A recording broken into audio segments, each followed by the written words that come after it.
the Honourable Member Rahui Katani. Tēnā koe. Tēnā koe, te mana kōrero. I'm really pleased to stand and speak to this Freedom of Camping Bill today. This bill rests upon the concept of freedom. It responds to the practice of freedom camping, which is when people camp away from sites that are recognised as camping grounds. Any legislative attempt to define or interpret the concept of freedom, whether it is in the context of camping or not, is of course asking for trouble.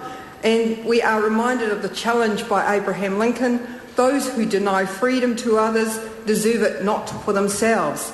The question in this case is, however, not black and white, because the so-called freedom for tourists, whether they be international or domestic tourists, to pitch a tent, to park up in their caravan, to drive their car, camper van, house truck, or any other type of vehicle onto a piece of land, has brought with it adverse consequences for those living around the area, and particularly for mana whenua, who take very seriously their responsibilities for kaitiakitanga, for guardianship of tribal land.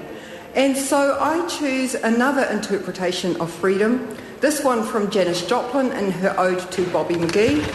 Freedom's just another word for nothing left to lose. For what we have experienced with freedom camping in my electorate of Te Taitonga has a massive loss in terms of the way the litter of human waste has trampled on the mana of the local people and the special places in Aotearoa.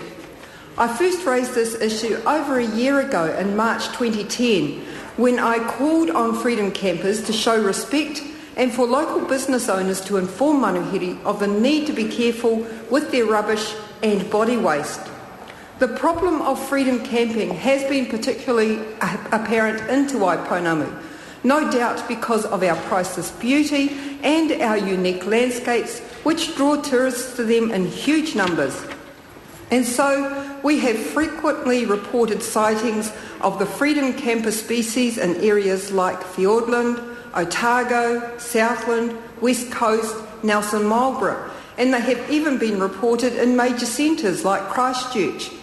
To get an indication of the scale of the problem, at the top of the south in the Marlborough district, complaints over irresponsible freedom camping increased from 80 in 2006 right up to 432 in 2009. Most complaints were for non-self-contained vehicles used by overseas visitors. At the other end of the motu in Queenstown, Department of Conservation staff monitored 6 sites with no camping signs during February-April 2010. Between 1 and 4 vans were found at each site visited. Human waste and toilet paper was common and widespread. The issue had erupted for me over the disrespect accorded Ngā Niho Pā, a traditional pā site in Kaikoura. The ultimate offence was shown when these so-called freedom campers were using this traditional pā site to empty their toilet waste.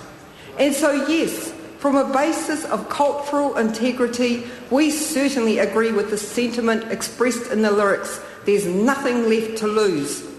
The Māori Party will fight to the nth degree to protect and preserve Papatūānuku, to prepare for our environment, to care for our environment in any way befitting. And so I have much pleasure in announcing that in time for the second reading, I have released a supplementary order paper to ensure that mana whenua are intimately associated with the monitoring, supervising and making decisions around the provisions to combat freedom camping. My amendment inserts a new clause 3A, Te Tiriti o Waitangi. The amendment notes that in order to recognise and respect the Crown's responsibility to take appropriate account of the Tiriti o Waitangi, local authorities and any person acting on behalf of local authorities must act in a way that is consistent with Te Tiriti o Waitangi when exercising powers or functions under the Act. I think that it is really important when we consider any legislation that we consider what it means for tangata whenua as the Indigenous peoples of this land, and a treaty clause is a very clear way of being able to formalise intent into action.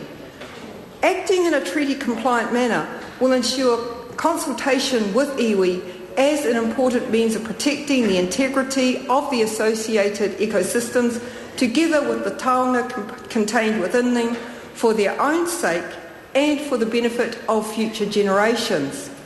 We want to be assured that there will be robust and accountable work practices by local government and regional authorities when working with mana whenua.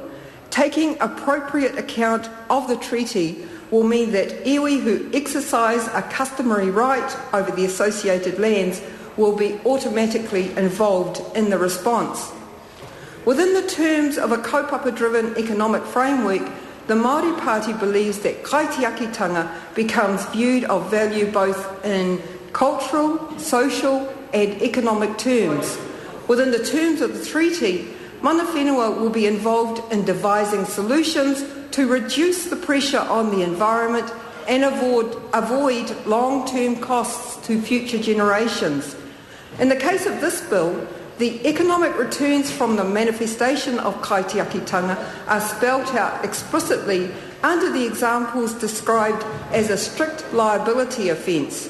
To name just a few, the offence of freedom camping is described as taking place when the flora or fauna is interfered with or damaged, or waste is deposited onto the area other than into a waste receptacle. But freedom camping is also considered an offence when individuals fail or refuse to leave conservation land when required to do so by an enforcement officer.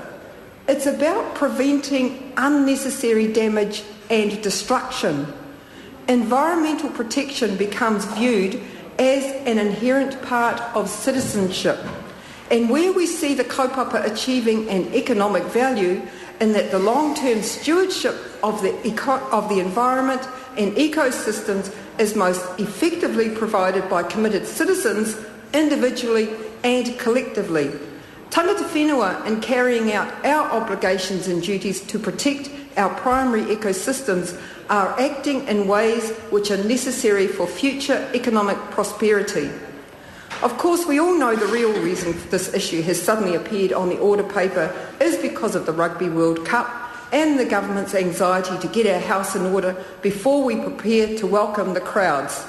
I would rather, of course, that we were taking this action out of a genuine concern for the environment, but notwithstanding my cynicism, we will be supporting this bill in the longer-term interests of the environment and the cultural integrity of our unique places.